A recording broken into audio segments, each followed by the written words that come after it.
Wilayah Indonesia berada di antara dua benua besar dan dua samudera besar, yaitu benua Asia dan Australia, serta Samudra Hindia dan Samudra Pasifik di sebelah timur.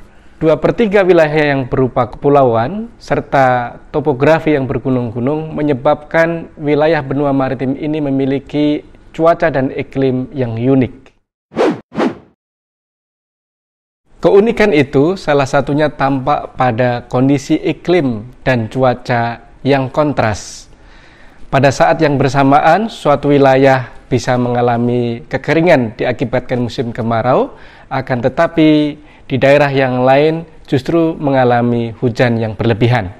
Salah satunya contoh pada kali ini adalah di wilayah Indonesia bagian selatan. Kita melihat mulai dari Nusa Tenggara Timur hingga sebagian besar Jawa sudah mengalami musim kemarau, akan tetapi justru di wilayah bagian tengah dekat ekuator, di Kalimantan, Sulawesi bagian tengah, Maluku serta Papua kini justru mendapatkan hujan yang cukup intens.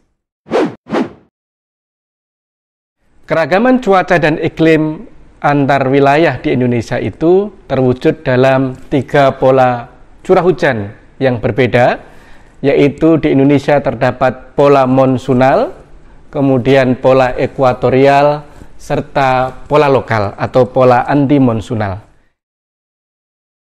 Wilayah-wilayah yang memiliki pola hujan monsunal adalah wilayah-wilayah yang memiliki perbedaan yang jelas antara musim kemarau dan musim hujan. Pola ini memiliki satu puncak musim hujan dan memiliki satu puncak musim kemarau. Musim hujan puncaknya dari Desember, Januari, Februari, sedangkan musim kemarau dari Juni, Juli, Agustus. Di dalam peta ini, pola monsunal digambarkan oleh wilayah-wilayah yang digambarkan dalam warna kuning, sementara pola ekuatorial, yaitu wilayah-wilayah yang memiliki 2 puncak musim hujan, yang umumnya bersamaan sekitar bulan Maret dan Oktober. Wilayah dengan tipe ekuatorial digambarkan dalam warna hijau dalam peta ini merupakan wilayah-wilayah yang mendapatkan hujan sepanjang tahun, namun memiliki 2 puncak musim hujan di sekitar bulan Maret dan bulan Oktober yang dipengaruhi oleh gerak semu matahari atau equinox ketika itu. Kemudian tipe lokal yang digambarkan dalam warna merah itu adalah wilayah-wilayah yang memiliki tipe hujan berkebalikan dengan pola monsunal, yaitu pada saat di wilayah yang berwarna kuning itu mengalami musim kemarau, justru di wilayah yang dicirikan dengan warna merah atau tipe lokal ini memiliki hujan yang berlebihan. Pola iklim yang ada di Luwu, di mana saat ini kita turut berbelasungkawa sedang dilanda banjir, itu berbeda dengan pola iklim yang ada di Jawa, yaitu pada saat di Jawa sudah memasuki dan mengalami musim kemarau, bahkan di wilayah Nusa Tenggara Timur tengah mengalami kekeringan, justru di wilayah Sulawesi bagian tengah atau di sekitar Luwu itu masih mengalami musim hujan. BMKG memantau perkembangan musim yang terjadi di Indonesia dari 342 zona musim yang ada di seluruh wilayah Indonesia. 64%-nya sudah memasuki musim kemarau, sementara sisanya 36% masih mengalami musim hujan. Umumnya, wilayah-wilayah yang tengah mengalami musim kemarau adalah wilayah-wilayah yang terpengaruh langsung dengan monsun Australia. Pada saat ini, seiring dengan semakin menguatnya aliran angin monsun Australia, serta semakin dominannya dan persisten angin monsun tersebut, wilayah-wilayah mulai dari Nusa Tenggara Timur, Nusa Tenggara Barat, Bali, sebagian besar Pulau Jawa, sebagian Sumatera, sebagian Sulawesi Selatan dan Kalimantan sudah mengalami musim kemarau. Beberapa wilayah yang berada di sekitar ekuator, yaitu di sebagian Kalimantan, sebagian Sumatera, sebagian Sulawesi bagian tengah dan utara, Maluku dan Maluku Utara, serta sebagian Papua di bagian utara, saat ini masih terpantau mengalami musim hujan. Di antara wilayah-wilayah yang telah memasuki musim kemarau, BMKG memonitor 30% di antaranya tengah mengalami kemarau dengan tingkat kekeringan yang cukup signifikan.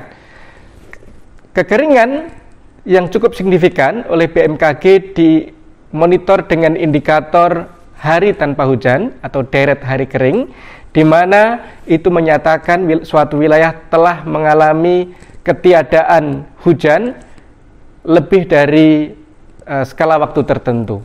Yang berwarna hijau itu masih menandakan dalam 5 hari terakhir masih mendapatkan hujan, sementara yang berwarna kuning hingga merah itu menandai suatu wilayah sudah tidak mengalami hujan lebih dari 10, 20, 30 hingga 60 hari.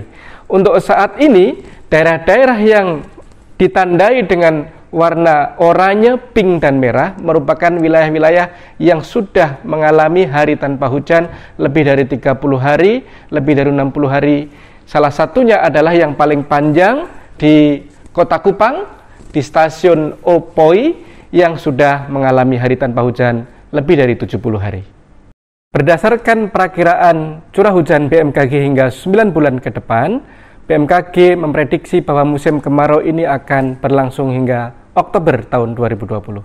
Namun, untuk wilayah-wilayah yang tidak atau belum mengalami musim kemarau, perlu mewaspadai adanya potensi curah hujan dengan kriteria menengah hingga tinggi untuk bulan Agustus, diantaranya ada di sepanjang pesisir barat Sumatera, sebagian Sumatera Utara, serta sebagian wilayah Aceh, kemudian Kalimantan Barat bagian timur, Kalimantan Utara bagian utara, sebagian Sulawesi Selatan bagian utara, sebagian Sulawesi Tengah bagian barat, sebagian wilayah Gorontalo dan Sulawesi Utara, kemudian sebagian Sulawesi Tengah bagian timur, wilayah Maluku Utara, sebagian wilayah Papua di Kepala Burung dan Papua bagian barat. Sementara untuk bulan September, wilayah-wilayah dengan potensi curah hujan kriteria tinggi diantaranya masih berada di sepanjang pesisir barat Sumatera, kemudian sebagian besar wilayah Sumatera Utara serta Aceh,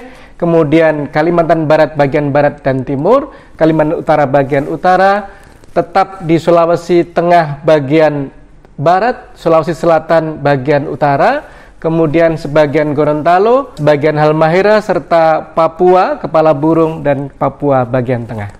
Dan untuk bulan Oktober, diprediksikan wilayah-wilayah di sebagian besar Aceh, Sumatera Utara, sepanjang pesisir barat Sumatera, kemudian sebagian besar Kalimantan Barat dan Kalimantan Utara, sebagian di Sulawesi Tengah bagian barat dan Sulawesi Selatan bagian utara, sebagian Maluku, serta Papua Kepala Burung dan bagian tengah, tetap mewaspadai potensi curah hujan dengan kriteria tinggi. Potensi itu didasarkan atas masih menghangatnya sebagian wilayah perairan di Indonesia, yaitu utamanya di Laut Banda dan Laut Arafuru, yang menyebabkan cukup terpenuhinya suplai uap udara dari hasil penguapan.